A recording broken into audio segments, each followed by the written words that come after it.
Welcome back to Body Talk with Becks.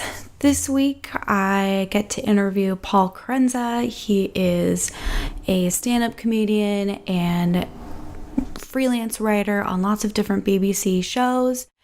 And he was born with bladder exstrophy. And I was really excited for this episode because I've never gotten to speak with a male who has bladder exstrophy and hear what types of struggles they go through that are different than females. So I'm just gonna go ahead and jump right in here.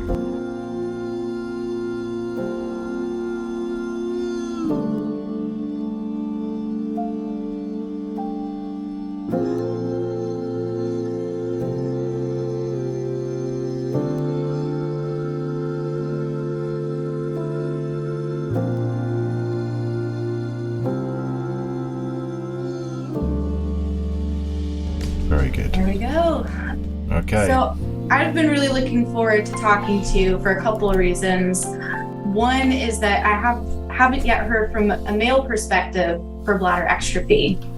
Actually, I just realized my microphone's like way far away. Oh, there you go. That's quality. Is that better?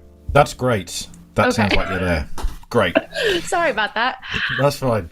So yeah, I haven't heard any male perspectives on the bladder exstrophy yet, and we have such different anatomy. I'm sure there's so many different things that for you I didn't have to deal with and vice versa.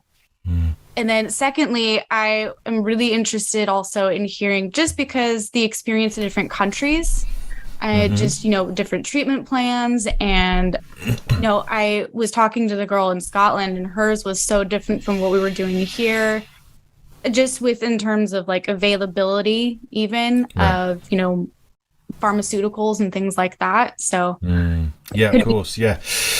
I heard Kirstine's episode. It's a great listen. So good on you for getting this stuff out there. It's a great thing to do.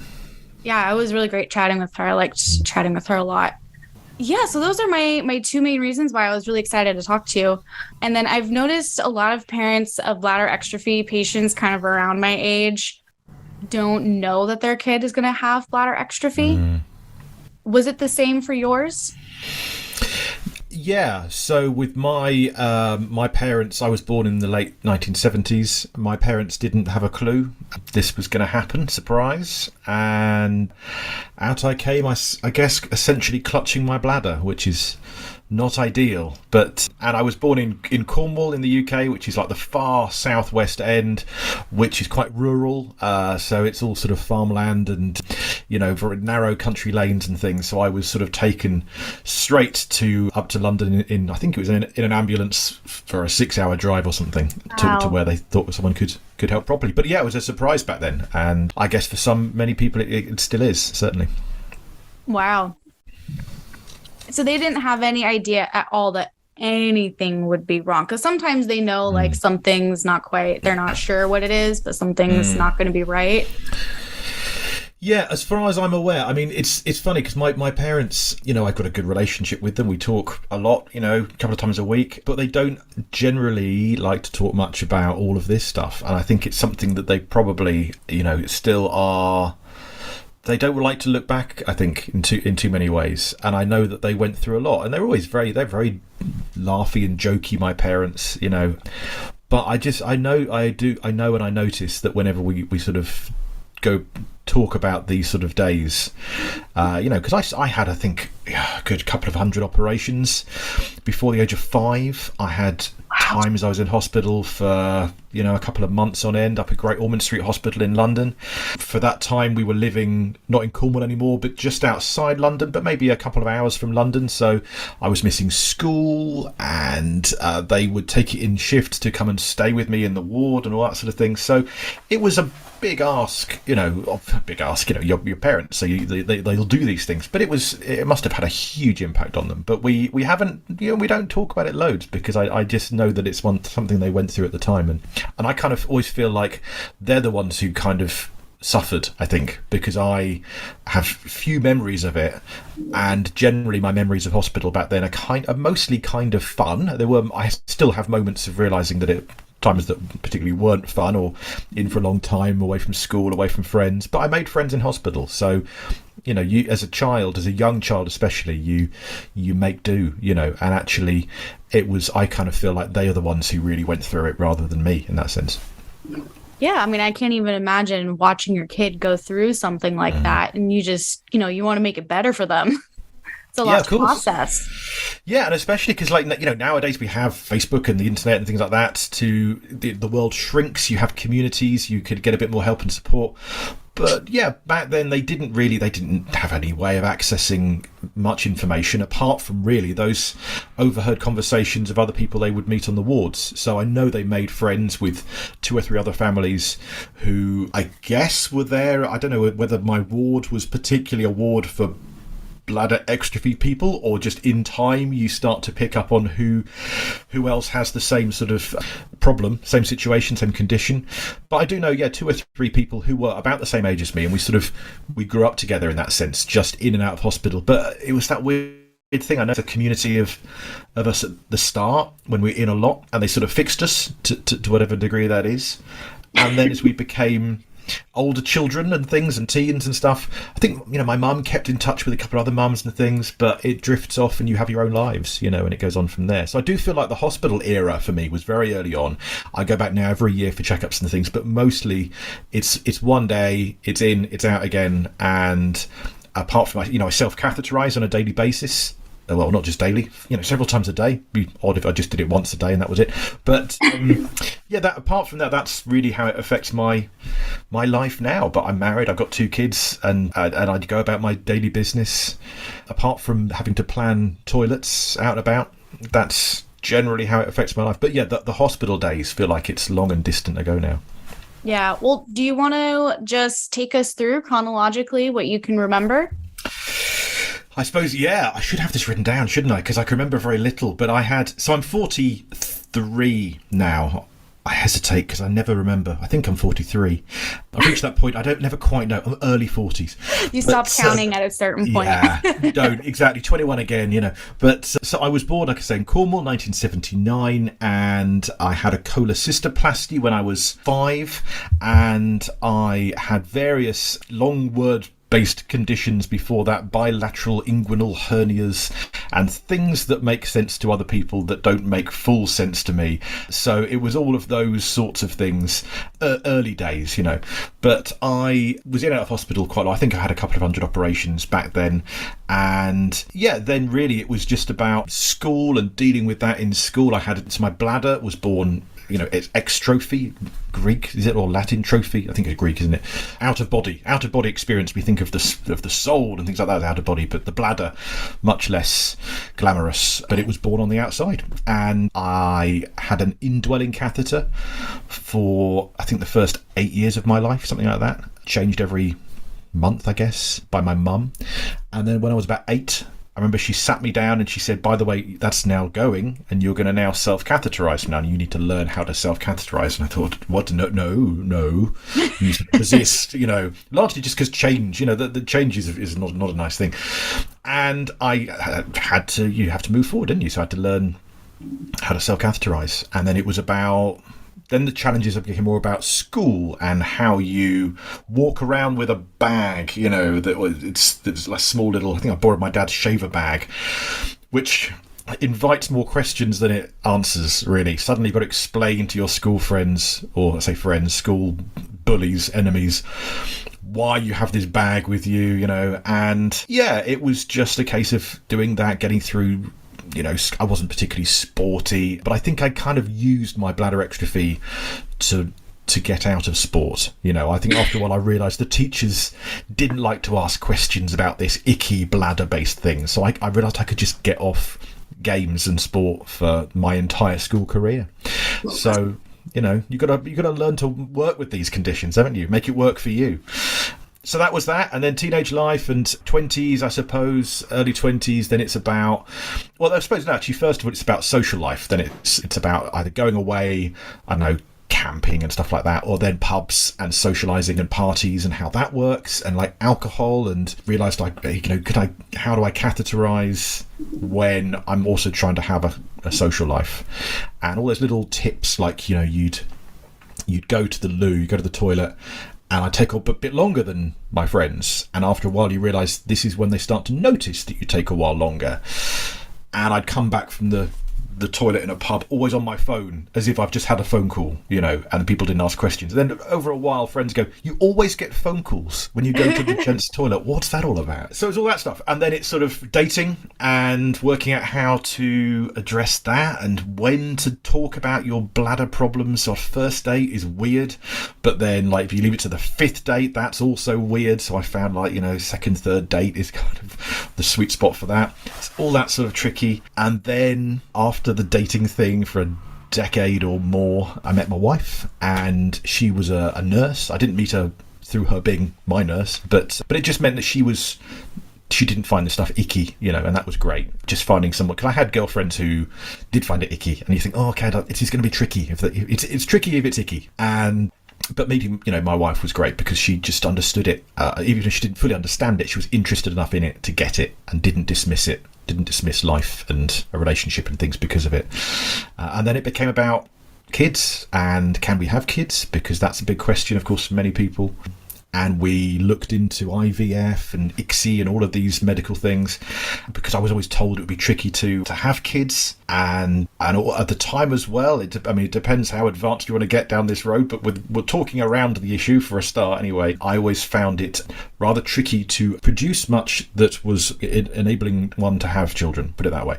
So because I had operations and things like that, and a lot of pulling around and in the inside of things. So, but then actually we were like so lucky, but also we had to really push for medical help. We got a psychosexual counsellor on the NHS, which was amazing. I think the funding was withdrawn soon after, so we were kind of lucky with that. But we really pushed, both with my experts in London, our local doctor as well, on both sides of it, two-pronged attack. And we got this psychosexual counsellor. They saw us for a bunch of sessions, kind of just relaxed us a bit and stopped us panicking, and that helped, I think it's fair to say. And we now have 2 children, and here we are. I suppose that's it in a nutshell. I've rambled on for a long time there, but that's 4.5 decades in 4.5 minutes. There you are. Well, yeah, it's interesting that they had said that you would have trouble having kids, because they always tell the females that we're going to have trouble conceiving. So right. I think it's interesting. Right. It's kind of the same for guys as well. I guess, I don't know. I don't want to. I'm not medical enough to know whether they just don't know or just say they've been put, because I suppose the doctors we see now, I don't know about you, but the doctor I see now has sort of inherited me and inherited the fact that all my surgery has been done by doctors decades ago.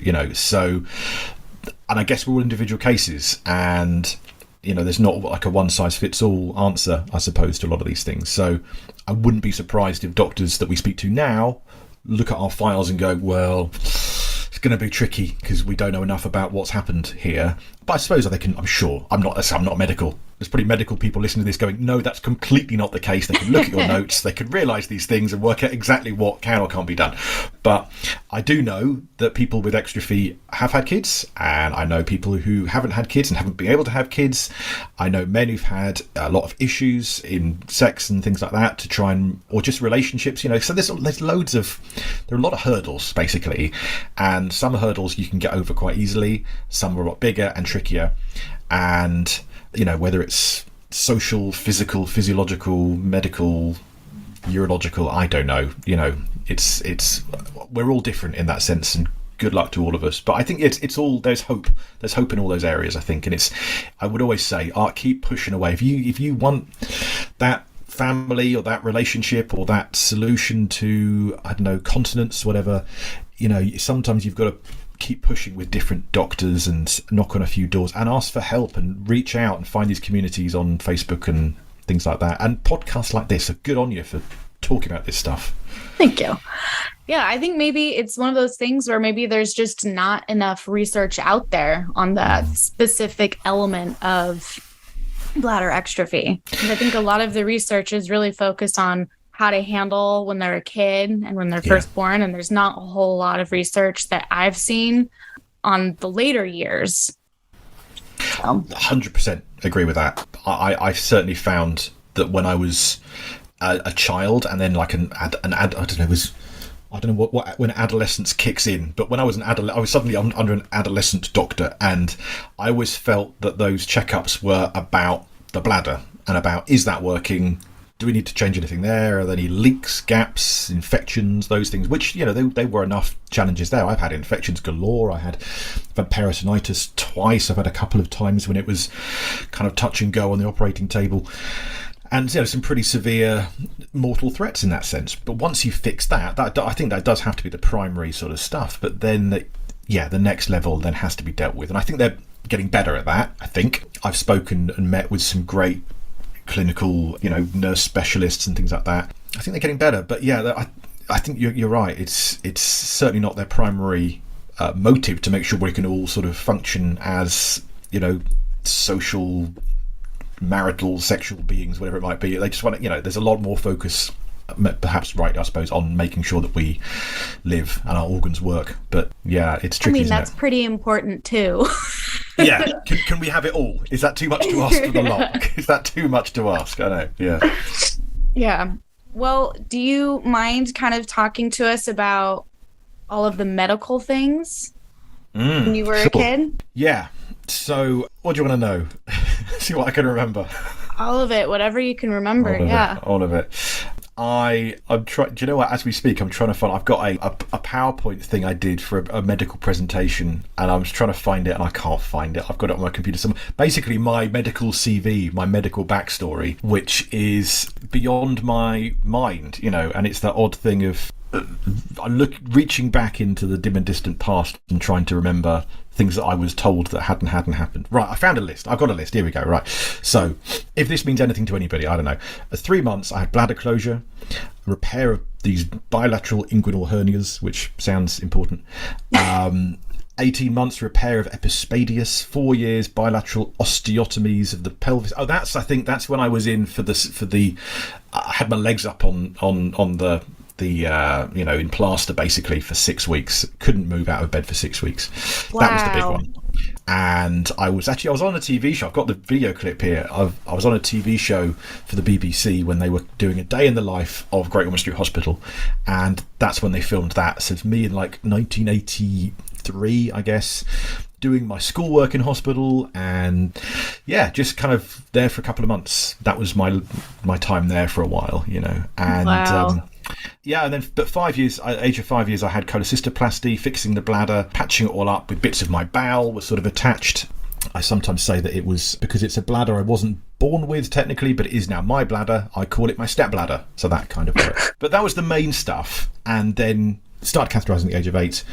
When I was 23, that was one of the big ones. And actually, I will shout about this because I was 23. It was, as we call it in Britain, Boxing Day. Do you have Boxing Day in the US? It's sort of the day after Christmas, the 26th of December. I mean, it's on the calendar, but I don't think I've ever met anyone that does anything for it. No, it's just it used to be Boxing Day sales, but then Amazon took over, so that's not even a thing. But, you know, it's the day after Christmas, lots of turkey sandwiches and food.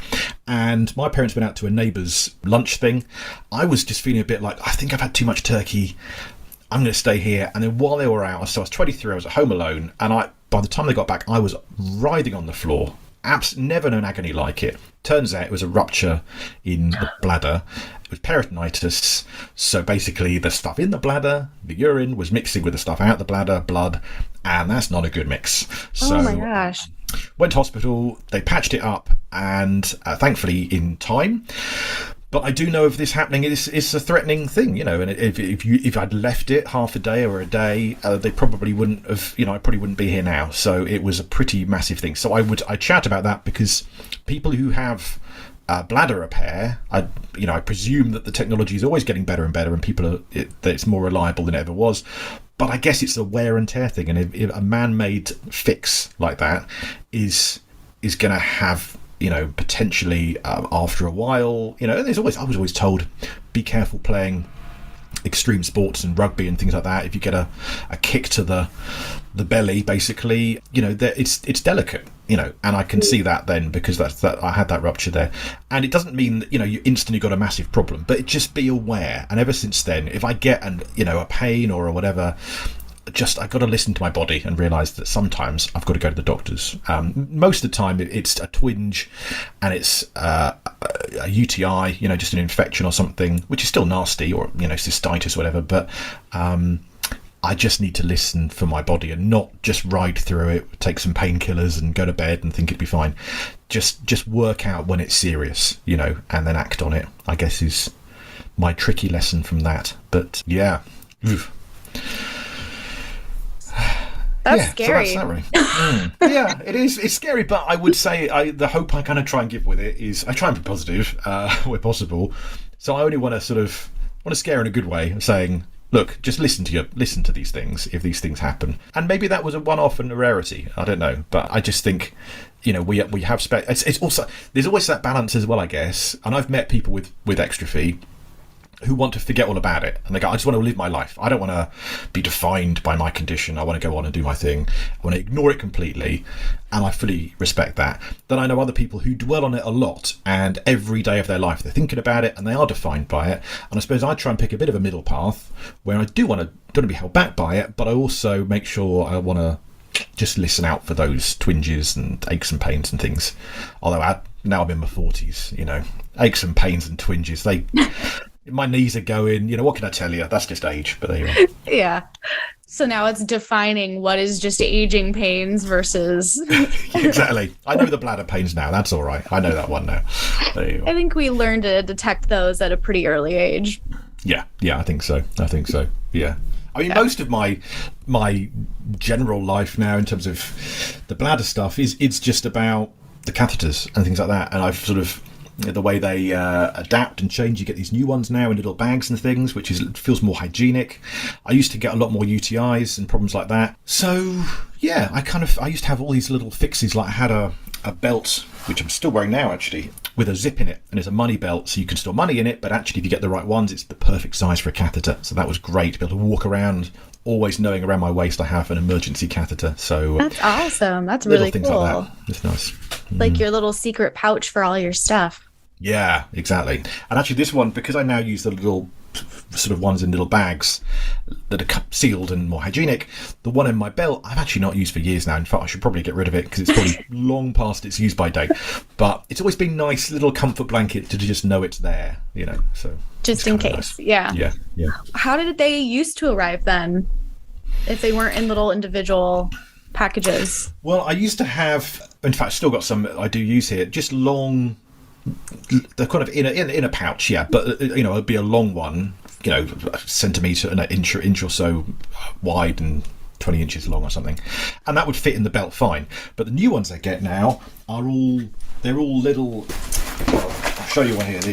I know this is an audio medium, but you can see, and maybe you can help me define it. But this is my new catheter now. What would you call this? It looks like a little party bag at the end of a child's birthday party, And what's great is that they are completely sealed, so there's nothing getting in, nothing getting out.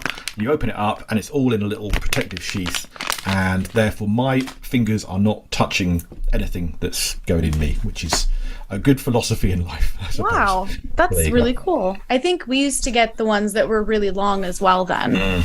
I haven't seen those new pouches before. Well, the other thing is I spent a good 15 years or so having just the same catheter all the time, never thinking there was a choice. We don't get catheter shops on the high street, but more's the pity. And then one day when my catheter company got in touch and said, oh, by the way, we're discontinuing that catheter, I just thought, what? My life's over. How can you... This is my catheter. It's the only catheter. I didn't even know there was an option to have a different one. And they went, oh, yeah, no, there are other ones you can choose from. We'll send you a selection of our other ranges.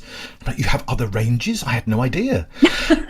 So suddenly I was auditioning catheters. And only last week's catheter company sent me one of their new top-of-the-range whiz-bang catheters that go faster stripes and, all this sort of stuff. So...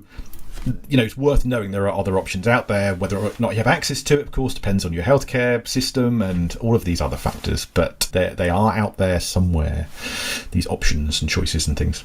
That's really neat. That's definitely different from here. I don't know if they have options here. It was just whatever the insurance company would send us. They decided for you, this is what you need. Yeah. I mean, this is the thing. In fact, the new ones that I got, the one I just showed you there, for example, when I first had it, I thought, cool, that looks... Well, my first thought was, that looks expensive. And of course, I'm very lucky that here in Britain, we got, well, we have the NHS, whether that's lucky or not depends on your view of it. But it's all I can order them, and as long as they've got a deal with the NHS, it doesn't make any difference. And so I remember I first said to my GP, like, well, would you rather I go with this one or that one? I don't want you to feel that I'm going for the executive, the really fancy one, when actually you think, oh, that other one was fine. And they're like, have whatever, it costs the same to us, it doesn't make any difference. So it's kind of a level playing field in that sense. But that's here, and that's for now. I mean, who knows, 5 years time if we'll even have an NHS like we currently know. I won't get political, but anyway, that's you never know, do you? So you mentioned you used to live in Cornwall. Did they move closer to the hospital because of your bladder exstrophy, or was there other reasons that brought you? Well, no, I not that I know of.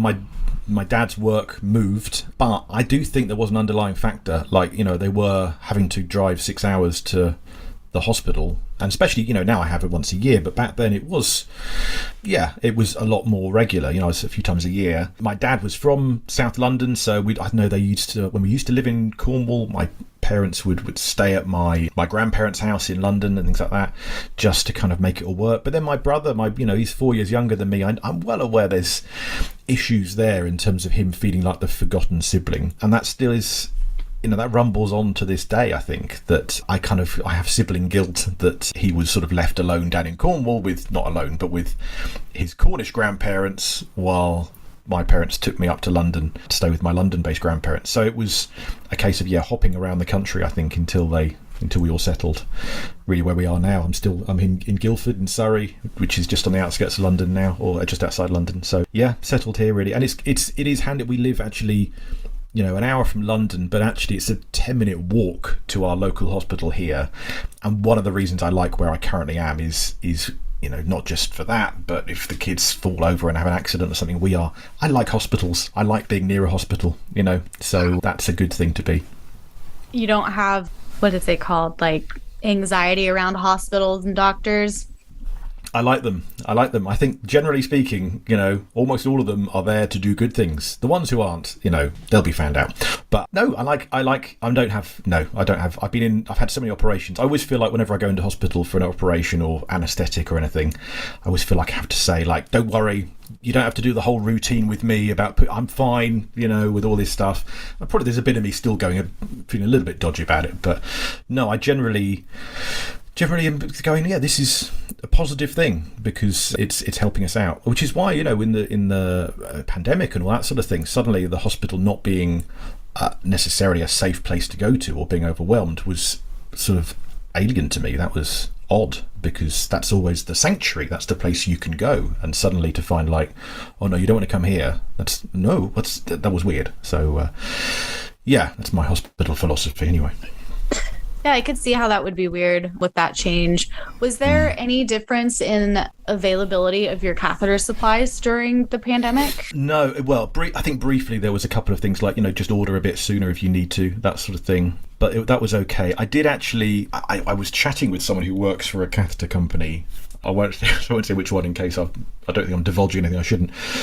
But this is about 3 months ago probably, and I did say to them, like, are there any issues I should be knowing about in terms of where you get your catheters from, in terms of like international shipping and that sort of stuff, thinking about Russia and Ukraine, let alone Brexit as well, because we've currently got queues of lorries at the border, and it's not as easy as it was to get things across the world maybe. And this chap who works for this catheter company was sort of saying, oh no, it's all fine, but they said we get our supplies from a few different countries, and they're looking into options. And I think about, okay, well, if we can't get it via that route that involves a Chinese airline, maybe we need to look at developing that relationship with that other country and things. So I'm sure clever business people are doing clever things, but I did ask the question and I was reassured, although it did make me think, oh yeah, these supply chains, they are potentially fragile, aren't they? So I think it's good that these companies are looking into these things, making sure we're self-sufficient and all that stuff. Yeah, that's lots of moving parts. Definitely above our pay grade.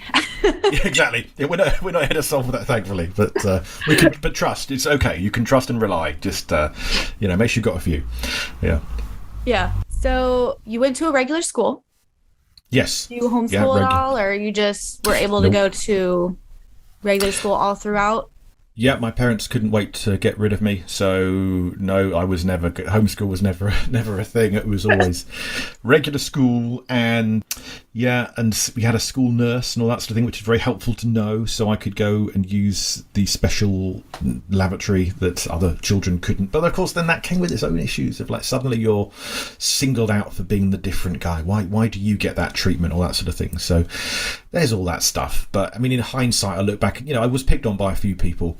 But I look back though and go, actually, if I weren't picked on from a bladder, I was a guy with red hair and glasses. They'd have found something else, So, and I see other people I knew at school who, there's always it's a jungle, isn't it? You get through all that stuff, and it was mostly fun. I've got good friends from my school days who I'm still good friends with, and in fact some of them know about my bladder stuff, but some of them I've known for 30 years and only recently found out one or two had absolutely no idea that I had anything wrong with the bladder. And I thought, we must have been to the pub together several hundred or thousand times, and you've not even noticed that I always spend 5 to 10 minutes in the toilets. But yeah, they're not paying attention, clearly. But I don't shout about it a lot, but at the same time I've definitely mentioned it a few times, so what can I say? Yeah, you don't necessarily hide it from anyone, as well as you don't necessarily talk about it. Well, exactly. And in fact, like my job is I'm a stand-up comedian, and I did a tour a few years ago. I've been doing it for 20 years now, and I talk a bit about it on stage, but not about the catheterizing as much as the fact that, I've not got a belly button, for example. So I talk about my no belly button, no navel, tummy button, whatever you want to call it. And I've used that as a talking point at a few stand-up shows and things, and that's been kind of fun, and having a little routine about that. So I did a whole show a few years ago called Navelless Gazing, all about my bladder stuff. But I found what was interesting at that is I thought I'm going to out myself. As a stand-up comedian, you do Edinburgh Festival or these other shows, and you want an angle. And it's quite common at the minute to have an angle which is, people talk about mental health or new angles on, wider stories that aren't just jokes. So I thought, I'm going to out myself as a catheter user. I'm going to use this show to put a flag in the ground and sort of reclaim, this stuff and say, I'm here as a catheter user. It's a hidden disability, and I'm proud to say this is me. And it was a mixed response, I think it's fair to say. It really felt like the audience weren't completely ready for it. I had some people on the way out thanking me, saying who were in healthcare, or saying, my uncle has a bladder cancer, or my aunt has urological issues or whatever, or my cousin has a stoma. Great, you're talking about these things. Get it out there. Do this more. But I had another few people on the way out who would just go, that was a bit much. The catheter thing was, I couldn't quite, that was a little much for me. And you think it's odd that I've heard stand-up comedians for the last 20 years do the most outrageous material that's just there to shock, and audiences then don't walk out saying, that was too much. They'll hear the most crazy X-rated jokes and just walk out and go, shrug it off, it's stand-up comedy. But as soon as you mention putting a catheter inside you to urinate, suddenly it's like, that's a little, that goes over the line, surely. And I think sometimes you look at the audience and think, come on, at least that's true. At least that's part of my biographical, and we're doing a good thing, I think. You've got to shout about if you can talk about, it does feel like it's the last taboo in some areas, the other healthcare issues. I mean, I've seen some great stand-up comedy shows talking about, coming through cancer and heart problems and mental health and depression and suicide, all these sorts of things. But yeah, bladder though, it's tricky, isn't it? Tricky to talk about it in a way that society's ready for yet. I don't know. Yeah, absolutely. I mean, it just makes some people just uncomfortable. Yeah. And it's just part of how your body works. It shouldn't be uncomfortable to talk about. We all do it, don't we? It's just how you do it, really. So, but that's why I'm, as I said, it's great that you're doing this podcast, because I think sometimes maybe you have to make people uncomfortable a bit to sort of be able to talk about these things, because we know by now, I think, that not talking about things is not healthy, really. It doesn't make it any better or make it go away. No, it doesn't help, and it just makes people, retreat and hide away and get through things on their own, which is not good. So I think we are hopefully realizing as a society that it's better to talk about things than not. So, got to keep doing it. Yeah. So what are you still dealing with today? You say you go once a year now still for checkups and things like that, or? Yeah, once a year, and that's it really. I go back and I have a kidney scan on both sides of the kidney and the bladder. They just check that I'm emptying, voiding the bladder okay. They seem to be happy with that last few years. I've had sort of the occasional twinges in kidneys and things, and keep sort of asking the question like, oh, is that okay, that little twinge there, if I'm really full, or don't empty in time, that sort of thing. And the scans come through fine. So I think there's, just that to keep an eye on, I suppose. And, as you get older, which I sort of now feel every passing day that I am, it's things about prostate, I suppose, and it's about, checking for cancers and things like that. So I'm not worried about, I don't have anxiety particularly about those things. I'm glad that I have my opportunity once a year to go in for a checkup, and they have a chance to just do the scans and tests and things. So I trust in the healthcare system and trust that the doctors know what they're doing and are looking for these sorts of things. And otherwise, I just sort of generally get on with life, work hard, enjoy time with the, bit of travel and where possible, things like that, and just let the bladder stuff happen when the bladder stuff happens. That's amazing. So you're pretty much just living life. Trying to, but I'm well aware. I've when I've had the health stuff in the past, it's not just bladder as well. I've had 2 corneal transplants, so I'm wearing someone else's corneas right now. As in terms of organ donation, I'm a advocate for that because I've benefited from that.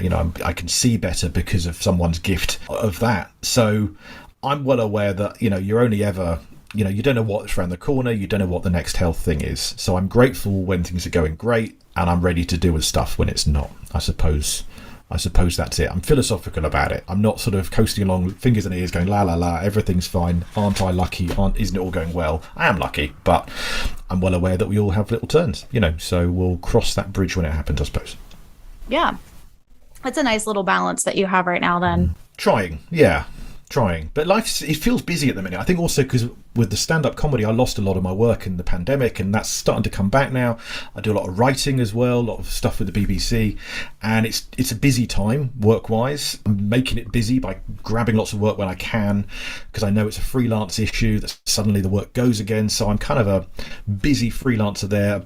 My kids are 9 and 11, so they're sort of they're great age, that we've gone through those early years when it's a little bit mad, and teenage years around the corner. So we're sort of treasuring that sort of the time we have all together at the minute. We just had a holiday for the first time. We've just been away on vacation, I should say, for the first time in 3 years because of the pandemic. So it was good to travel again, and all those, just making it all work, making life work where possible. That's great. And I'm curious, since you mentioned you had that one show that you brought in, catheter using, have you found any other places with writing and just any type of freelance work that you do where you can bring in your medical experiences and good question, actually. Yeah, apart from, I've done a couple of things for like catheter companies or pharmaceutical things but that's slightly different. That's sort of a more corporate private event for their, pharmaceutical launches or whatever. But in terms of the mainstream stuff, I am still sort of, it's not my primary thing at the minute, but I have in the past, and I would love to again pitch and write. I do sitcom writing mainly, I suppose, and comedy writing generally. And I've pitched a few sitcoms. I pitched loads of sitcoms, but one I keep coming back to is some sort of medical sitcom about urology, about urological ward, about bladder conditions. I've tried one steer which was about a hospital, about a urological place, and was told, oh no, it's a bit icky. Fine, not that again. I tried a different idea which was a bit more of a less of a sitcom, more of a comedy drama, I suppose, or a dramedy about a guy who's basically got the same condition, and a hidden urological condition. I don't think I was specific in the pitch, but I just want to do basically a rom-com, romantic comedy about a guy who's got a hidden bladder condition, and those issues about when you tell your romantic partner, or the issues that can hold you back, or your family know about it, your friends don't fully, because I think there are funny moments in that. I think you can laugh with it without laughing at it, and all of those sorts of things help you get through it, I suppose, in a way. So one day I mean to sort of sit down and just write that script, whether it's a film script or a TV show, and just try and pitch that around. For now, I've tried it pitching just a couple of A4 pages, and to no avail yet. But it would be nice to get something out there in the mainstream along those lines, especially because certainly in Britain at the minute, the BBC does seem to be eager for those topics on mental health, and just stories that show that we're not all right. So it'd be nice to get that going if I could. Yeah, I think they would be surprised with how many viewers they would actually be reaching. I think there's a large community of us that would love to see something like that we can relate to. Yeah, I was seeing only today on BBC News, Breakfast News on the BBC, they had a story about a 7-year-old girl who's got a stoma, and she's got a teddy bear with the stoma as well, and she's only 7, but she wants to be an advocate for, hey, we should talk about these things. And of course she's 7, that will change, I'm sure, and a few weeks ago they had a sportswoman as well who also has a stoma and goes to these things. So there's a lot more of that, and I've seen it more on the news, little features on the news and things, and the occasional longer form documentary.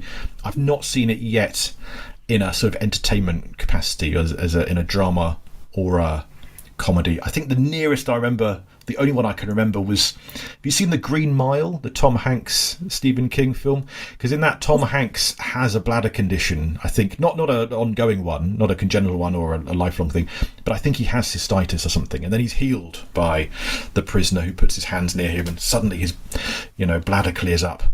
And I remember watching that in the cinema going, there, we're on screen, finally bladders get a mention, so that's nice. More of that, please. Yeah, well, if you pitch something and it gets picked up, definitely let us know. I'll talk about it on the show, and let's make it happen. Yeah, too right. Well, there's a surprising number. Didn't they do this survey? I think you've mentioned it before. I think Kirstine mentioned it on her episode, that there's this study they did about people who have this condition, bladder exstrophy and bladder conditions, as a child, and something stupid like a third of them go into entertainment or something like that. It's like a third go into healthcare, a third. I mean, these figures are gross exaggerated, I'm sure, but a really big chunk go into entertainment. And I know with exstrophy, what is it, 1 in 100,000 births or something. I could probably list 80 people that I know with exstrophy if I really thought about it. But of those, I know 2 comedians, a cartoonist, a professional clown, another writer. So it's just, there are people who just want to just cheer people up. You get a condition like this, you're in hospital as a child, and you think, I'm going to go into healthcare and heal people, or I'm just trying to cheer people up, and I think also essentially do a job you love. If you have those hospital run-ins early on, rather than necessarily have a job you don't enjoy, think, well, let's just enjoy ourselves and hopefully cheer others along as they go. But so maybe, if there's a few of us who are wanting to do this sort of entertainment style job, we could club together. We could maybe write and create this worldwide, global, transatlantic smash hit show of. That could be really cool. This would be nice. The whole staff writers are all bladder exstrophy people. That would be really cool.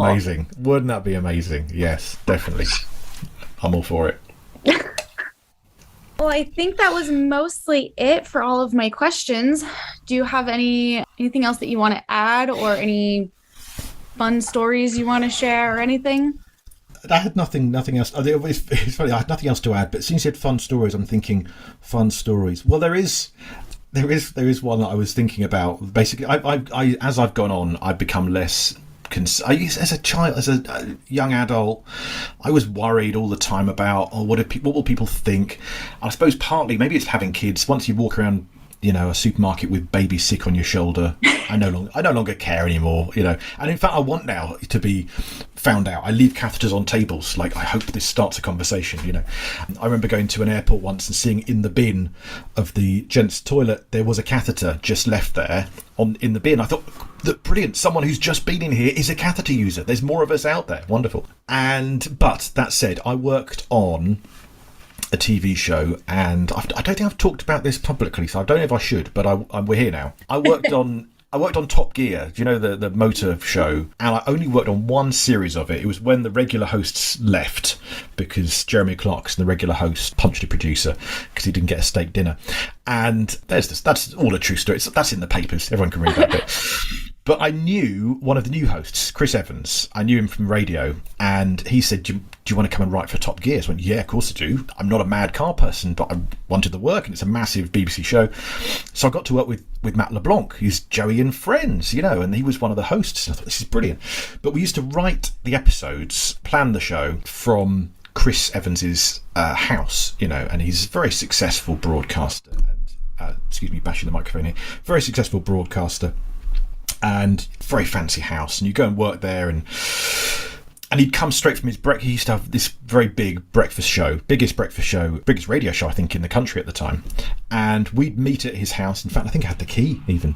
Meet at his house, but a bit nervous, thinking he's going to come straight from the radio show. We've got to plan the show, big TV show, millions of viewers, Joey from Friends, etc. And we all nervously then went to the loo, me and the other producers, the other writers. And I remember coming back from the toilet at Chris's house, and I put my catheter, because you can't put a catheter in a bin at someone else's house, let alone a celebrity's house. That's not the done thing. Take your catheters home with you, surely. Put it in my back pocket. And then Chris arrived, and then Matt LeBlanc arrived. And we're all sitting around on the sofas, and I remember feeling my back pocket and suddenly realising that I had the packet, but I remember thinking, I can't feel the catheter. Where's that gone? And I'm looking across the floor going, the toilet's over there, and I know I didn't leave it in the toilet. And I looked across the floor, and I could see shining on the very plush, very expensive carpet was my used catheter that had clearly fallen out of my pocket in the rush between the toilet and the sofa. And there's like 12 of us, high-flying execs, and Matt LeBlanc and Chris Evans planning the show, and I still to this day have no idea if any of them noticed that there was a shimmering on the floor, a used catheter. I made an excuse and went over and just get another cup of tea, picked it up, put it in the pocket, and I like to think that I was discreet enough that no one noticed, but I will always know that right next to Matt LeBlanc there was on the floor a used catheter. So there you go. That's pretty great. That's that was one of those, could I be any more embarrassed? Yes, I could. But there you are. Nice Chandler. Yeah, there you go. Yeah, wrong guy, I know. Yeah, exactly. How are you doing? That's what it would have been, wouldn't it? But there you are. Yeah. Oh, that's pretty funny. Weird. I think we all have the... Sorry, go ahead. When you get this thing, you get embarrassing stories, don't you? That's what generally, as long as you can then own it and go, oh well, on we go. This is it. The embarrassing stories will always come, won't they, when you're involved with bladder-based issues? Oh yes, I was just gonna say essentially the same thing. I'm sure we all have stories like that. Exactly. I want to know yours now. Maybe that's a whole different episode. Maybe you need to be interviewed yourself. Yeah, I want to kind of have like I guess it's a trend where it's the ask me anything type thing. Yes. So, yes. That's what you need. Yeah. I think I'll do that at some point. We'll wait. We'll wait. You've got to tease the listener by yes, let them come back for that. Yeah. Well, thank you for coming on. I appreciate it so much. No worries. Thank you for having me. Great to chat, and wish you well in the podcast and all you're doing. Thank you. And let me know if your TV show or movie ever gets picked up. Yeah. One day. We'll get there. One day. All right.